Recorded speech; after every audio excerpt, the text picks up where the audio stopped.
Hey, what's up? It's Jim, and I just got back from the new film Sin City: A Dame to Kill For. 9 years ago, when the first Sin City came out, it was a fresh idea. No comic book had been adapted so faithfully into a motion picture ever before or since.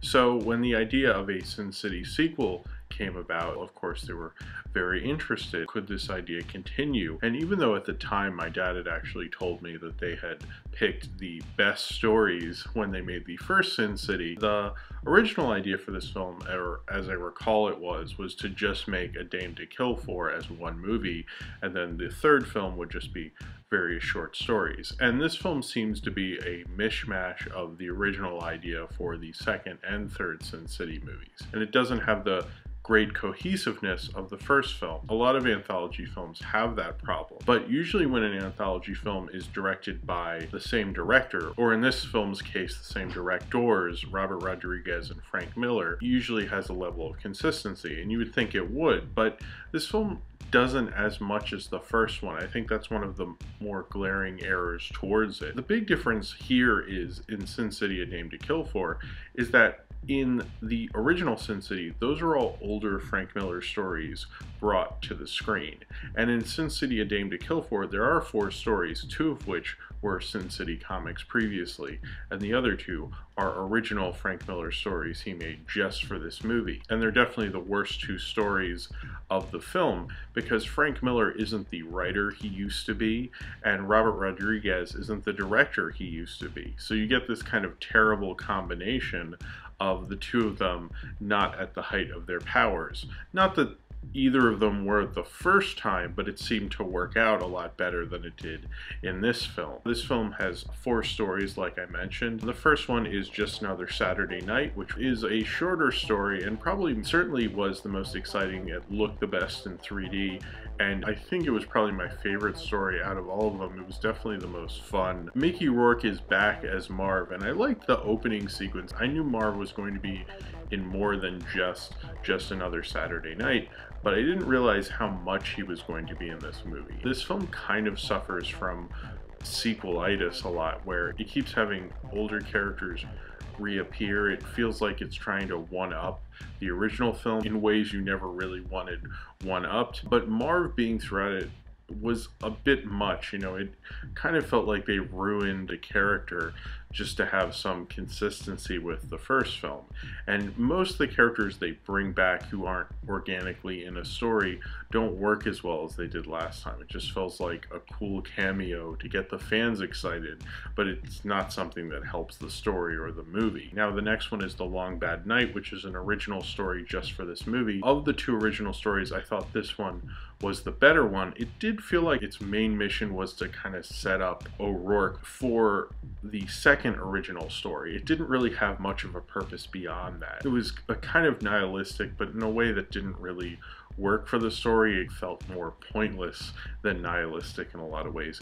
And the next story, A Dame to Kill For, was the one that took up most of the film. How I mentioned before that they originally planned to make this film just A Dame to Kill For, and that probably would have been a better idea. It just goes on and kind of ruins the flow of the film, because you have these 2 shorter stories, you have a longer story at the end, but then you have this ridiculously long story going on. It doesn't feel as even. It just didn't feel like it fit as well because of its length, and I've never been a big fan of this story. This is the second story that actually comes from the Sin City comics. It just went on far too long, and Josh Brolin was good as Dwight, but they kind of missed a cool opportunity. I don't know if it's Clive Owen wouldn't come back, but when Josh Brolin gets plastic surgery, the plastic surgery face was supposed to be Clive Owen. They would even refer to that in the first film, because this is almost more of a prequel than a sequel in terms of when it takes place in the Sin City universe, or at least most of it, I think. Sin City doesn't really respect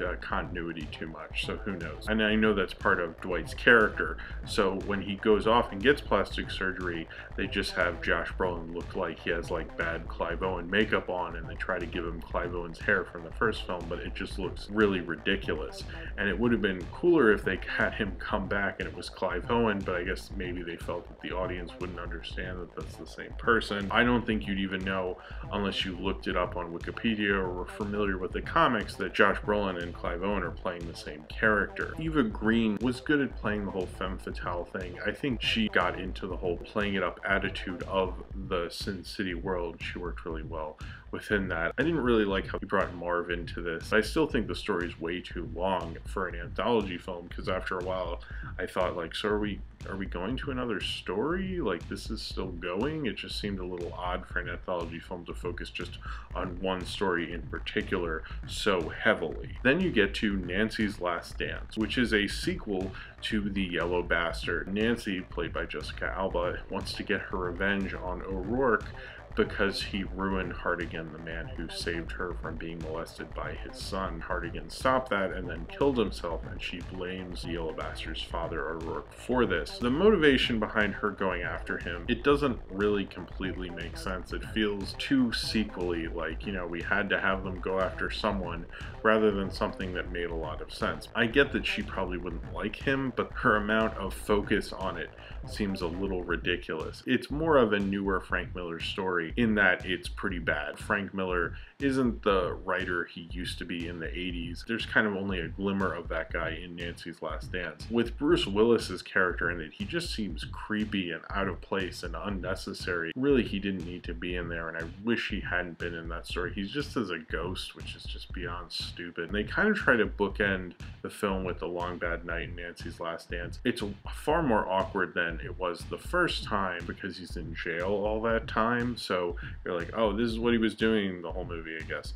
But in this, they cut it up to give the film more consistency because it wouldn't otherwise. This film suffers from what a lot of Robert Rodriguez sequels suffer from, is just too much. The technology in this film certainly looked a lot more sophisticated than the last time, and it looked decent in 3D in certain parts. The opening credits with the Frank Miller illustrations in 3D was probably actually my favorite part. When I looked at the streets and the backgrounds, they were more detailed, but in a way I didn't like. Their updating of the design didn't work as well for me. I think they kind of overthought the design of this film. In certain ways, they got that to work. I think if you look at Just Another Saturday Night, their kind of hyper graphicness to some of the shots works really well, and that's probably the most extreme example of it too. With Rodriguez, this is probably his best sequel I've seen from him since Desperado. I liked it a lot more than Machete Kills, but it still shows that he doesn't have the prowess he did with the first Sin City. Frank Miller's direction with the graphic imagery works really well for this film. I think the whole shtick of it doesn't work as well as it used to. The first Sin City was such a crazed idea, I don't think anyone saw it coming, and it surprised a lot of people. With A Dame to Kill For, it's been a while. People have had too long to think about the first film. Some people have forgotten about it. Frank Miller isn't the name he was in 2004. And the whole original story idea is odd, because why did I like the original Sin City? Because it was an incredible faithful adaptation, and it was a different way to adapt a comic book. Nobody had done that before, essentially using the comic book as storyboards. So that's the whole reason I like the first Sin City. Then you make the second Sin City, and you have two stories from the comic book, and then you have two original stories, and it just doesn't work as well. It's not what I came to a Sin City movie for. I would much rather see stories that were in the comic book. We don't want original stories. Every other superhero movie is making an original story based on the comic books. That's not what a Sin City movie is for. So it was kind of a dumb theory. There's already Sin City material out there, and certainly maybe the best stories were in the first Sin City movie, but I think it would have worked a lot better if you stuck closer to the idea of the first film. With The Long Bad Night, it felt like they were basing it on a Frank Miller comic book if you looked at the imagery. But in Nancy's Last Dance, it felt like they didn't storyboard it as tightly. It didn't really have that feel that the other segments had, which I really didn't like. The last story was really the worst of the four, and it's a good example of why this movie didn't really work as well as the first one. I didn't want original stories. Nobody wanted original stories. You just simply had to do almost the same idea as the first one, just use different Sin City stories from the comic book. That's what made it so unique. But taking away that uniqueness just makes this another comic book movie. It's still different because no one's making comic book movies like Sin City. It's a really bad instinct to put these stories in, and I just wish they'd stuck to what they're best at. Nancy's Last Dance uses elements from A Dame to Kill For. They seem to keep attacking the rich people's houses in this film. That happens too many times, and that's the problem with most anthology films, is they start to repeat themselves, and then it gets really obviously bad when you see them repeating the same ideas in an anthology film. Like, you have to have a variety of stories. I know all these stories share similarities. They're always like this poor, rougher guy getting his comeuppance on someone who has more power and money than them. Having the main character and Marv attacking a mansion again just felt a little too close for me. It needed to understand what made the first Sin City special. Robert Rodriguez and Frank Miller were definitely ambitious the first time around and made one of the more ambitious comic book movies ever made. But in Sin City: A Dame to Kill For, it shows everything that's wrong with both of them, which is the excess in their storytelling when they come back for a sequel. With Robert Rodriguez, he loses the simplicity that makes his original so good. When you look at El Mariachi and Desperado, nobody really likes Desperado more than El Mariachi. Sin City: A Dame to Kill For isn't a total train wreck, but it's just not the sequel I wanted, and it's not the worthy follow-up to one of the more ambitious and different comic book adaptations ever made. Instead, we get more of a typical Robert Rodriguez sequel that doesn't really get what made the original so special in the first place. So if you have seen Sin City: A Dame to Kill For and you would like to talk about it, then comment below in the comments and subscribe if you would like to.